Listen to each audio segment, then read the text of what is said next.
ඔගොල්ලෝ නිකන්වත් කල්පනා කරලා තියෙනවද ඔගොල්ලෝ මොනවාද අධ්‍යා දැක්කම එහෙම නැත්නම් මොනවාද අධ්‍යා බැලුවම ඒක කොහොමද අපිට ඇත්තටම හොඳ දෙයක්ද එහෙම නැත්නම් මේක ලස්සන දෙයක්ද නැද්ද කියන එක තේරෙන්නේ. එහෙම නැත්නම් අපේ මොලේ කොහොමද අඳුරගන්නේ මේක ලස්සන ෆොටෝ එකක්. එහෙම නැත්නම් මේක මට බලන්න ආසිතන ෆොටෝ එකක්. එහෙමත් නැත්නම් මේ ෆොටෝ එක ඉච්චර හොඳ නෑ. එහෙම නැත්නම් මේ ෆොටෝ එක බලන්න දෙයක් නෑ වගේ දෙයක්. කොහොමද අපේ මොලේ අඳුරගන්නේ කියලා ඕගොල්ලෝ නිකන් හරි හිතලා බලලා තියෙනවද? දැන් විශේෂයෙන්ම අපි ෆොටෝග්‍රැෆර්ස්ලා හැටියට මේ වගේ දෙයක් ගැන හිතන්නම අවශ්‍යයි. මොකද එහෙම හිතන්නේ නැතුව අපිට කවදාකවත් හොඳ ෆොටෝ එකක් ගන්න හම්බෙන්නේ නැහැ. මොකද අපිට හිතුණාට සමහරවිට අපි ගන්න ෆොටෝ එකක් හොඳයි කියලා. සමහරවිට එළියේ ඉඳලා බලන එක්කෙනෙකුට හිතෙන්න පුළුවන් මේ ෆොටෝ එකේ එච්චර දෙයක් නැහැ කියලා. එහෙම දේවල් වලට ඔයත් මමත් හැමෝම මුහුණ දීලා තියෙනවා. එතකොට හොඳ ෆොටෝ එකක් ගන්නවා නම් එහෙම නැත්නම් ෆොටෝ එකක් හොඳ වෙන්න බලපාන කාරණා ගොඩක් තියෙනවා. ඒ කාරණා වලින් මනෝවිද්‍යාත්මකව එහෙම නැත්නම් සයිකොලොජිකලි බැලුවහම සමහර කාරණා ගොඩක් ඉදිරියෙන් ඉන්නවා. ඉතින් එහෙම කාරණා ටිකක් ගැන තමයි මම කතා කරන්න ලෑස්ති වෙන්නේ අද. ඒ වගේම මේ කාරණා ටික ඔක්කොම එකතු වුණාට පස්සේ අපිට ෆොටෝග්‍රැෆර්ස්ලා හැටියට හොඳ එක පුරුද්දක් ඇති කරගන්න සිද්ධ වෙනවා. ඒ පුරුද්ද ගැන මම මේ වීඩියෝ එකේ අන්තිමට කියන්නම්. හැබැයි මේ වීඩියෝ එකට ප්‍රවේශයක් ගන්න නම් අපි අනිවාර්යයෙන්ම මොකද්ද මේ කාරණා ටික කියන එක දැනගන්න ඕනේ. ෆොටෝග්‍රාෆ් එකක් හොඳ වෙන්න එහෙම නැත්නම් ෆොටෝග්‍රාෆ් එකක් නරක වෙන්න බලපාන කාරණා ටිකක් ගැන අපි කතා කරන්න ඕනේ. ගොඩක් කරලා මෙහෙම කිව්ව ගමන් ඔයාට හිතෙන්න පුළුවන් සමහරට මම මේ කතා කරන්නේ නැහැ කැමරාස් ගැන එහෙම නැත්නම් ලෙන්සස් ගැන එහෙම නැත්නම් කැමරා සෙටින්ග්ස් ගැන එහෙමත් නැත්නම් ෆොටෝග්‍රැෆි ටෙක්නික්ස් ගැන මේ වගේ දෙයක් ගැන කියලා ඕගොල්ලන්ට හිතෙන්න පුළුවන්. නමුත් මම මේ කලින් කියපු කාරණා එකක්වත් මේකට බලපාන්නේ නැහැ. ෆොටෝග්‍රාෆියක් හොඳ වෙන්නෙත් ෆොටෝග්‍රාෆියක් නරක වෙන්නෙත් එහෙම නැත්නම් ෆොටෝග්‍රාෆියක් හොඳයි කියලා අපේ මනස අඳුරගන්නේ කොහොමද කියන එක ගැන කතා කරන නම් අපිට ටිකක් අතීතයට ගිහිල්ලා ඒ අතීතයේ තියෙන තියරි එකක් එක්ක තමයි මේක කතා කරන්න සිද්ධ වෙන්නේ. මේ කතාව මට පටන් ගන්න සිද්ධ වෙන්නේ 1912. 1912 දී සයිකොලොජිකල් තියරි එකක් එළියට ආවා. අපි මේ තියරි එකට කියනවා ගෙස්ටෝල්ට් සයිකොලොජිකල් තියරි කියලා කියනවා. මොකද්ද මේ ගෙස්ටෝල්ට් සයිකොලොජිකල් තියරි එක කියලා කියන්නේ? ඊට කලින් අනිවාර්යෙන් මේක හොඳට අහගෙන ඉන්න මම මේ කියන දේවල් ටික. මොකද මේ දේවල් ටික කොච්චර ෆොටෝග්‍රාෆියක් ලස්සන වෙන්න එහෙම නැත්නම් ෆොටෝග්‍රාෆියක් අපේ ඔළුවට දැනෙන්න වැදගත් වෙනවද කියන එක හරිම ලස්සන මේ තියරි එක ඇතුලේ පැහැදිලි කරලා තියෙනවා. ගෙස්ටෝල්ට් සයිකොලොජිකල් තියරි එක අඳුනලා දෙන්නේ තුන් දෙනෙක් එකතු වෙලා. ඒ තුන් දෙනා තමයි මැක්ස් වර්ත්මියර්, කර්ට් කොෆ්කා, වොල්ෆ්ගැන්ග් කොහ්ලර් කියන තුන් දෙනා. දැන් මේක ෆොටෝග්‍රැෆි වලට එන්න කලින් මොකද මේක ෆොටෝග්‍රැෆිට සම්බන්ධ තියරි එකක් නෙවෙයි මේක සයිකොලොජිකල් තියරි එකක්. ඇයි මේක හඳුනලා දුන්නේ කියන එකත් අපි පොඩ්ඩක් දැනගන්න ඕනේ. මිනිස්සු මේ කාලේ හිතාගෙන හිටියා. එහෙම නැත්නම් මේ තියරි එකට කලින් මිනිස්සු හිතාගෙන හිටියා.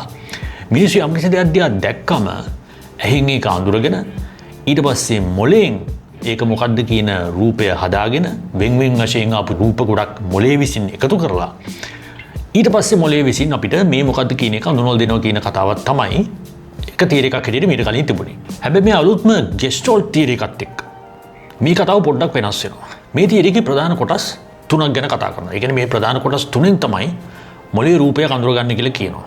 පළවෙනි එක තමයි ෆෝම්. එහෙම නැත්නම් ආකෘතිය. ඊළඟ එක තමයි ෂේප්. එහෙම නැත්නම් හැඩය. ඒතර ආකෘතිය තියෙනවා, හැඩය තියෙනවා. ඊට පස්සේ එක තමයි ඕගනයිස්ඩ් හෝල්. එහෙම නැත්නම් මේ සියල්ල එකතු වෙලා හැදුන එකතු වීම වගේ අදහසක් තමයි මේකෙන් කියන්නේ. එතකොට මේ ආකෘතිය, හැඩය සහ මේවා එකතු වීම කියන දේවල් තුන එකතු වෙලා තමයි ඔක්කොම එකතු වෙලා තමයි මොළය යම් කිසි දෙයක් අඳුරගන්නේ කියලා මේ තියරි එක ඉන්ට්‍රොඩියුස් කරපු මේ තුන් දෙනා ආගියු කරනවා.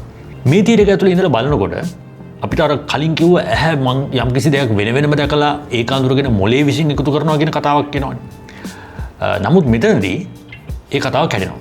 මේ තියරි අලුත් එකේදී ගෙස්ටෝල්ට් තියරි එකේදී මේ විද්‍යාඥයෝ කියනවා ඇහැ එහෙම වෙන වෙනම දේවල් බලන්නේ නැහැ. ඇහැට යම් කිසි දෙයක් ගෝචර වෙනවා නම් එහෙම නැත්නම් පේනවා නම් ඒ අවස්ථාවේ එකපාරට ඇහැ විශාල ඒරියා එකක් කවර් කරනවා කියලා. අපි උදාහරණයක් ගත්තොත් අපි මිනිස්සුගේ මූණක් ගැන හිතමුකෝ.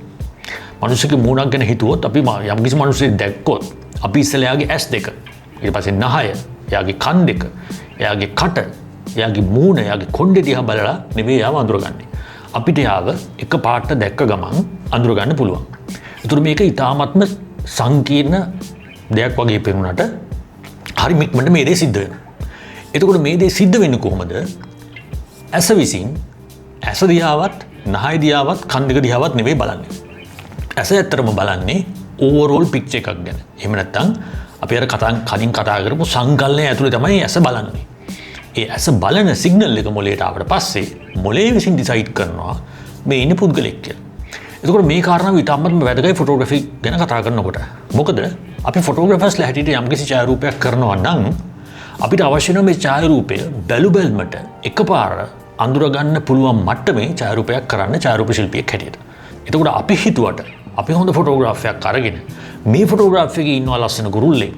ඒ කුරුල්ල අනික් අයට පෙයි කියලා එහෙම වෙයි කියලා අපිට හිතන්න අමාරුයි. මොකද අපේ ෆොටෝග්‍රාෆ් එක බලන එක්කෙනා අපි හොඳට මතක තියාගන්න ඕන දෙයක් තමයි අපි වගේ ඉස්සෙල්ලම මේ ෆොටෝග්‍රාෆ් එකේ කුරුල්ලව හොයන්නේ නැහැ.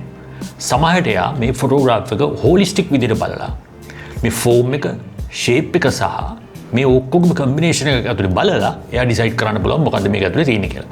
දැන් තමයි ඔය කතාව තව ටිකක් ඉන්ට්‍රස්ටිං වෙන්නේ. මේ තියරි එකේ තව ටිකක් ඉස්සරහට යනකොට ඒ තියරි එක කියනවා අපේ මනසට මොන හරි දෙයක් ඉක්මනට අඳුර ගන්න පුළුවන් නම් ඒකටත් හේතු කීපයක් තියෙනවා කියලා කියනවා. ඒ හේතු අඳුන ගන්න නම් අපිට නිකන් ප්‍රශ්න ටිකක් අහුවා මොකද තේරෙනවා. පළවෙනි ප්‍රශ්නේ තමයි මොනවද යාද මම මේ බලන්නේ? ඒක පළවෙනි ප්‍රශ්නේ. ඊළඟ ප්‍රශ්නේ තමයි කොතනද මම බලන්න ඕනේ? තුන්වෙනි ප්‍රශ්නේ තමයි මේ මම බලන දේත් එක්ක තව මොන හරි දේවල් තියෙනවද? මොන හරි එකතු වෙලා තියෙනවද මේකත් එක්ක?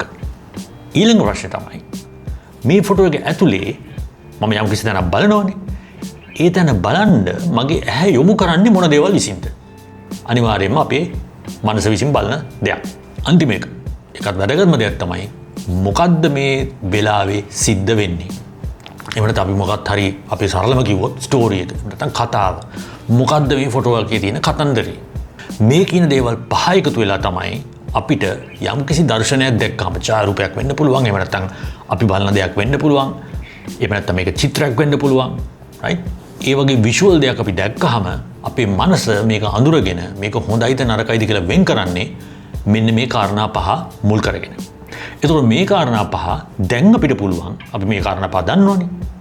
එතකොට දැන් අපිට පුළුවන් මේ තියරි එක අනුව මේ කාරණා පහ කොහොමද ඡායාරූපයකට හරවන්නේ කියන එක තේරුම් ගන්න. මේක කරාම අපිට තව ටිකක් මේ කතන්දරේ තව ටිකක් පැහැදිලි වෙනවා. දැන් පළවෙනි ප්‍රශ්නේ තිබ්බනේ. පළවෙනි ප්‍රශ්නේ තිබ්බේ මොකද්ද මේ? ඒකට අපි ෆොටෝග්‍රැෆි භාෂාවෙන් කියන සබ්ජෙක්ට් එක කියලා. හැබැයි මේ ගෙස්ටෝල් තියරි එක ඇතුලේ මේක අඳුන්වන්නේ ෆිගර් ග්‍රවුන්ඩ් කියන වචනෙන් තමයි අඳුන්වන්නේ. ෆිගර් සහ ග්‍රවුන්ඩ්. මොකද්ද ෆිගර් සහ ග්‍රවුන්ඩ් කියන්නේ? ෆිගර් කියන්නේ අපි අනිවාර්යෙන්ම බලපු ගමන් අපිට පේන දේ. ඊට පස්සේ ග්‍රවුන්ඩ් කියන්නේ ඒක වටේ තියෙන දේවල්. ඒකට පිටිපස්සෙන් තියෙන දේවල්. අපි හොඳටම දන්න දෙයක් තමයි ෆොටෝග්‍රැෆර්ස්ලා හැටියට අපිට ඡායාරූපයක් ගන්නකොට ඒ ඡායාරූපය ඉතාමත්ම පැහැදිලිව පෙනෙන්න අවශ්‍යයි අපිට ඕන කරන දේ. අපි හිතමු මේ උදාහරණ ගත්තොත් මෙන්න මේ කුරුල්ලගේ ෆොටෝග්‍රාෆ් එක ගත්තොත් මේ කුරුල්ලගේ ෆොටෝග්‍රාෆ් එකේ කුරුල්ලා ඉතාමත්ම ෂාප් විදිහට තියෙනවා. ඒ වගේම අපිට ඉතාමත්ම ලේසියෙන් අඳුර ගන්න පුළුවන් විදිහට තියෙනවා. ඒ වගේම කුරුල්ලගේ බෑග්ග්‍රවුන්ඩ් එක කිසිම ප්‍රශ්නයක් නැතුව සොෆ්ට් එකට ඇවිල්ලා තියෙනවා ෆොටෝග්‍රාෆ් එකේ. නමුත් සමාන ෆොටෝස් තියෙන්න පුළුවන් කුරුල්ලා මේ බෑග්ග්‍රවුන්ඩ් එක ඇතුලේ අතරමං වෙලා අපිට පේනවා. නැත්තම් එකතු වෙලා ක්ලටර් වෙලා වගේ අපිට පේනවා. එහෙම නැත්තම් මේ ඡායාරූපේ පේනවා වගේ බෑග්ග්‍රවුන්ඩ් එකෙන් අපිට ගොඩක් ප්‍රශ්න ඇති වෙනවා. ඒකට අපිට අඳුර ගන්න බෑ මේ ෆොටෝග්‍රාෆ් එකේ ඇත්තටම පෙන්වන්න හදන්නේ මොකද්ද කියලා. මෙන්න මේ ෆිගර් ග්‍රවුන්ඩ් කියන කාරණාව ඉතාමත්ම වැදගත් ෆොටෝග්‍රැෆි වලට. එතකොට අපි ෆොටෝග්‍රාෆ් එකක් ගන්න කලින් හැම වෙලෙම අපිට ඕන කරන සබ්ජෙක්ට් එක එහෙම නැත්නම් අපේ අරමුණ බෑග්ග්‍රවුන්ඩ් එකත් එක්ක කොතනද තියෙන්නේ කියන එක අපිට ඩිසයිඩ් කරන්න සිද්ධ වෙනවා. එතකොට බෑග්ග්‍රවුන්ඩ් එක හොඳ නැත්නම් අපි සමහරට ගන්න යන සබ්ජෙක්ට් එක කොච්චර හොඳ වුණත් අපිට ඒ සබ්ජෙක්ට් එක එෆෙක්ටිව්ලි පෙන්වන්න බැරි වෙනවා ෆොටෝග්‍රාෆ් එක ඇතුලේ. මේක නම්බර් 1 ෆොටෝග්‍රාෆ් එකක් ලස්සන වෙන්න බලපාන කාරණාවක්. අපි කොච්චර හොඳයි කියලා හිතන් හිටියත් මම අර කිව්වා වගේ මගේ ෆොටෝග්‍රාෆ් එකේ මට මිනිස්සෙක් පෙන්වන්න ඕනේ වුණාට ඒ මිනිසා පැහැදිලිව ඊළඟට ෆොටෝ එක බලන කෙනාට පේන්නේ නැත්නම් ඒ ෆොටෝග්‍රාෆ් එකේ වැලියු එක වෙන කාටවත් මට දැනනවා වගේ දැනෙන්නේ නැහැ. ඒතර මේ ෆිගර් ග්‍රවුන්ඩ් කියන එක නැත්නම් මොකද්ද මේ සබ්ජෙක්ට් එක කියන එක පළවෙනි කාරණාව. ඊළඟට තව කාරණාවක් තියෙනවා. ඊළඟට අපි මේක අඳුන්වනවා අපි කියවනේ මොනවද මේ ෆොටෝග්‍රාෆ් එකේ මේ සබ්ජෙක්ට් එකත් එක්ක තව තියෙන්නේ කියලා. මොන දේවල්ද තියෙන්නේ කියන ප්‍රශ්නකුත් මම අහුවානේ. ඒ ප්‍රශ්නෙට මේ ගෙස්ටෝල් තියරි එක ඇතුලේ අඳුන්වන විදිහ තමයි ප්‍රොක්සිමිටි කියන එක. එහෙම නැත්නම් වටපිටාව ළඟ මොනවද තියෙන්නේ. උදාහරණ මෙහෙම කියමුකෝ. අපි ගන්නවා පොඩි දරුවෙක්ගේ ඡායාරූපයක් ගන්නවා. මේ දරුවා ඉන්නවා. කිසිම ප්‍රශ්නයක් නැහැ. ෆොටෝ එකත් ලස්සනයි. හැබැයි අපි හිතමු මේ දරුවත් එක්කම එයාගේ අම්මා හරි තාත්තා හරි එහෙම නැත්නම් එයාගේම තව සහෝදර සහෝදරියක් හරි කවුරු හරි කතා කරන අවස්ථාවක් හරි සෙල්ලම් කරන අවස්ථාවක් හරි ඒ දෙන්න එකතු වෙච්ච අවස්ථාවක් එනවා. දැන් මෙතනදී අර කලින් පින්තූරට වැඩිය ගොඩක් වෙලාවට මේ දෙන්නෙක් ඉන්න ෆොටෝග්‍රාෆ් එකේ ඇට්‍රැක්ෂන් එක වැඩි. මොකද ඒකට හේතුව එතන ප්‍රොක්සිමිටි එකක් ක්‍රියේට් වෙලා තියෙනවා. ඒ කියන්නේ ළඟ තියෙන තවත් දෙයකින් අපේ සබ්ජෙක්ට් එකට වැලියු එකක් ඇඩ් වෙලා තියෙනවා. මේ වැලියු එක ඇඩ් වීම තුළ එහෙම නැත්නම් මේ ප්‍රොක්සිමිටි එක ඇතුළෙත් මේ දේවල් මොනවද තියෙන්නේ කියන එක උඩත් අපිට සම්පූර්ණයෙන්ම අපේ ඡායාරූපයේ කතන්දරය වෙනස් වෙනවා. තව උදාහරණයක් ගත්තොත් අපිට පුළුවන් ඕනනම් ස්වාමින් වහන්සේ නමක් භාවනා කර කර ඉන්න වගේ ෆොටෝ එකක් ගන්න.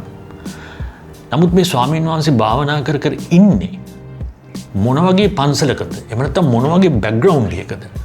එයාට අයිනෙන් තව මොන දේවල්ද තියෙන්නේ? එහෙම නැත්නම් එයා ඉන්න තැන ආලෝකය වැටලා තියෙන්නේ මොන විදිහටද? ඒක ඇතුලින් තව මේ හාමුදුරුවෝ භාවනා කරනවා කියන එකට එකතු වෙනවා තව ගොඩාක් දේවල්. එකතු වීම ඇතුලේ මෙන්න මේ ප්‍රොක්සිමිටි එක ඇතුලේ එහෙම නැත්නම් ළඟ ළඟ තියෙන දේවල් කියන එක ඇතුලේ අපිට හම්බ වෙනවා තව දේවල් කල්පනා කරන්න ෆොටෝග්‍රාෆ් එක බලන එක්කනට. සමහරට මේ එකතුව ඒක ළඟ ළඟ තියෙන දේ පරස්පර විරෝධී දෙයක් වෙන්න පුළුවන්. අපි මේකට කියනවා ජක්ස්ටපොසිෂන් කියලා.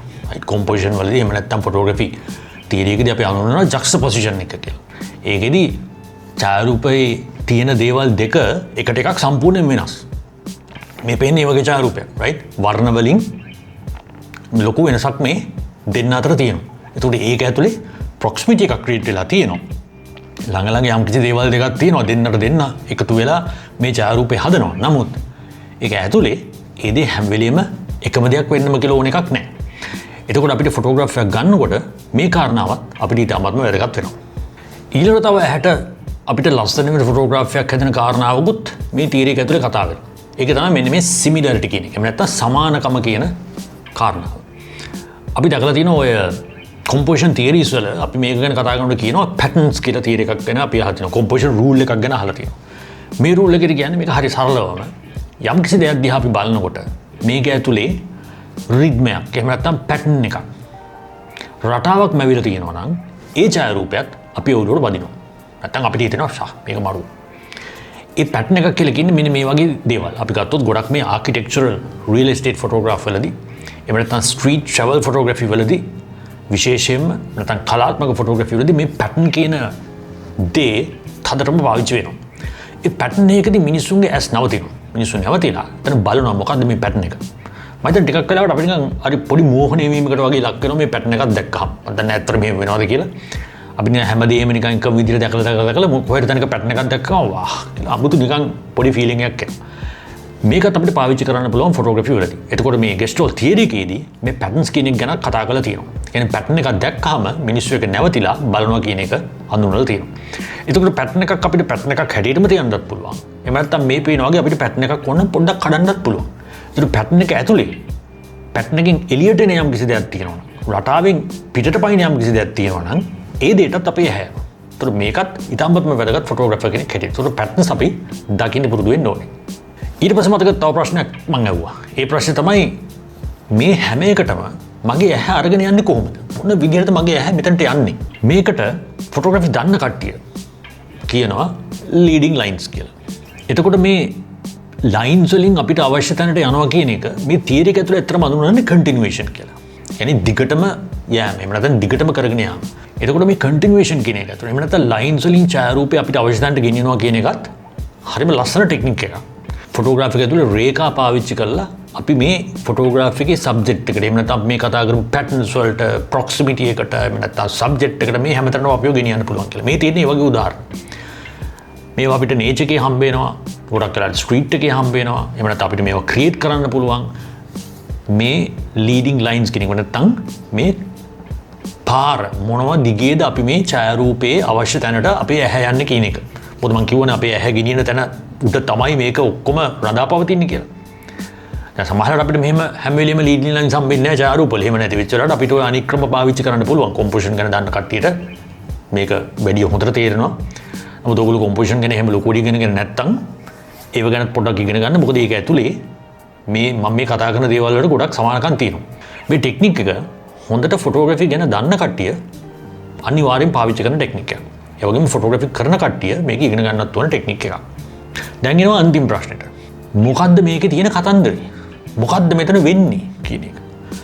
කොච්චර හොඳ ෆොටෝග්‍රාෆර් අපි හිතුවත් මොන දේ මේකේ වෙනවා කියලා අපි හිතුවත් මේ ෆොටෝ එක බැලුවාම වෙන දේ තේරුම් ගන්න බැරි නම් ලොකු ප්‍රශ්නයක් තියෙනවා. ඒතර මනසට හරි අමාරුයිනේ මේක තේරුම් ගන්න. දැන් මනසට ලොකු try එකක් දෙන්න බෑ. දැන් ෆොටෝ එකක් දිහා බැලුවාම මනසට මහන්සි වෙන්න වෙනවා නම් මේක මොකද්ද මේකේ තියෙන්නේ? ඇයි මේක සිද්ධ වෙන්නේ? කුතුහලේ නෙමෙයි මම කියන්නේ. කුතුහලේ නෙවෙයි. කුතුහලේ කියන්නේ වෙන මේක. නමුත් මේක ඇත්තටම පැහැදිලි කමක් නැත්තම් මනස මේක give up කරනවා. මනස අතහැරලා දානවා. ඒතර මනසේ ෆොටෝග්‍රාෆි එක දිහා බලන් ඉන්නේ නැහැ.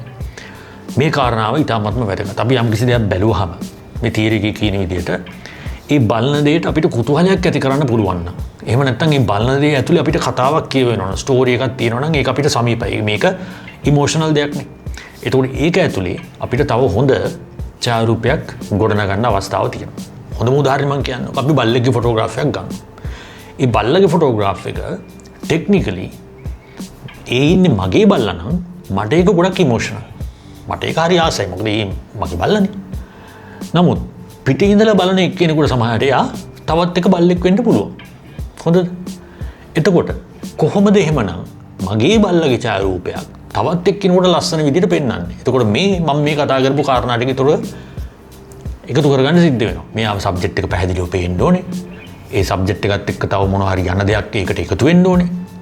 ඒ වගේ මේකට පුළුවන් නම් පැටර්න් එකක් මොනවා හරි එකක් දාන්න පුළුවන් නම් සිමිලැරිටි එකක් ක්‍රියේට් කරන්න පුළුවන් නම් කන්ටිනියුේෂන් එකක් ක්‍රියේට් කරන්න පුළුවන් නම් ස්ටෝරි එකක් ක්‍රියේට් කරන්න පුළුවන් නම් අන්න එතකොට මිනිස්සුන්ට මම පෞද්ගලික වඳුරන බල්ලා වුණත් ඒගොල්ලන්ට ඉමෝෂනලි කනෙක්ට් වෙන බල්ලෙක්ගේ ඡායාරූපයක් බවට පත් වෙනවා. මේක කරගන්න ඡායාරූප ශිල්පියෙකුට එච්චර අමාරු නෑ හරියට මේ තියරිස් ටික දන්නවනම්.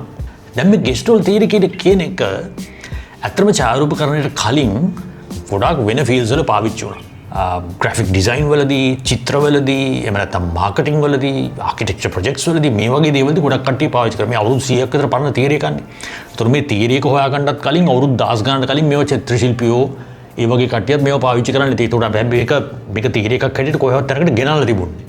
නමුත් අද වෙනකොට අපි දන්නවා මෙහෙම තියරි එකක් තියෙනවා. මේ තියරි එක ඇතුලේ මෙන්න මේ ප්‍රශ්න ඇහෙනවා. මේ ප්‍රශ්න වලට මෙන්න මේ වගේ උත්තර තියෙනවා කියලා කියනවා. දැන් මම වීඩියෝ එක පටන් ගන්නකොට මොගලන්ට කිව්වා මේ ටික ඉගෙන ගත්තට පස්සේ ෆොටෝග්‍රැෆර් කෙනෙක් හැටියට අපි අනිවාර්යයෙන්ම පුරුදු කරන්න ඕනේ හොඳ පුරුද්දක් තියෙනවා කියලා. ඒ පුරුද්ද මොකක්ද කියලා කියන්නම් කියලා කිව්වා. ඒ පුරුද්ද තමයි ඔබ්සර්වේෂන්. එහෙම නැත්නම් නිරීක්ෂණය. ඒ කියන්නේ ෆොටෝග්‍රැෆර් කෙනෙක් හැම වෙලෙම තමන්ගේ වටේ තියෙන පරිසරය ඔබ්සර්ව් කරගෙන ඉන්න ඕනේ. අපිට ඕන කරන ඡායාරූප අපේ මූණට එකපාරට එන්නේ නැහැ. අපි ඒ ඡායාරූප හොයාගෙන යන්න ඕනේ. අපේ ඡායාරූප තියෙන තැන් වලට ගිහිල්ලා මදි.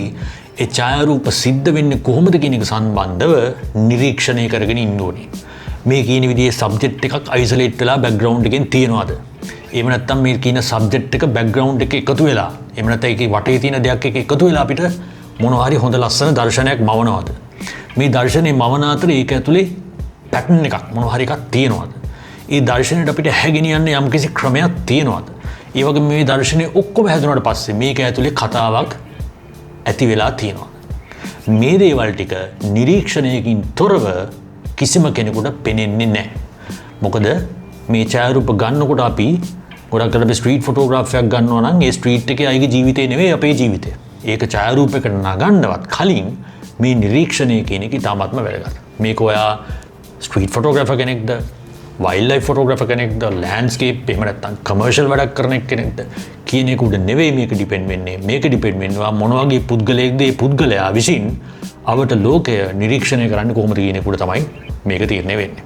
එවනම් මම හිතනවා මේ වීඩියෝ එකෙන් ඕගොල්ලන්ට ෆොටෝග්‍රැෆි කොම්පොසිෂන් වලින් එහාට ගියපු යම් කිසි දෙයක් ගැන අද දැනගන්න ලැබෙන්නේ නැති. ඉතින් මේ වගේ දේවල් තව ගොඩක් තියෙනවා ෆොටෝග්‍රැෆි ලෝකේ ඇතුලේ. හොඳ ෆොටෝග්‍රැෆර් කෙනෙක් වෙන්න නම් අපිට හොඳ ඉක්විප්මන්ට් තිබ්බ පළියට මේක කරන්න බෑ. අපිට තව ගොඩක් දේවල් ඉගෙන ගන්න වෙනවා. ගොඩක් දේවල් ප්‍රැක්ටිස් කරන්න සිද්ධ වෙනවා. අපේ පුරුදු ගොඩක් දේවල් වෙනස් කරගන්න වෙනවා. අලුත් පුරුදු ඇති කරගන්න වෙනවා. ඉතින් ඒවත් එක්ක තමයි හොඳ ෆොටෝග්‍රැෆර් කෙනෙක් ක්‍රියේට් වෙන්නේ මම හිතන විදිහට. තවත් වීඩියෝ එකකින් තව දවසක හම්බ වෙන්න. එතකන් ලෝකේ හොඳ නිරීක්ෂණය කරන්න. ඒ නිරීක්ෂණය කළා හොඳ ෆොටෝග්‍රැෆර් කෙනෙක් වෙන්න අනිවාර්යෙන්ම උත්සාහ කරන්න.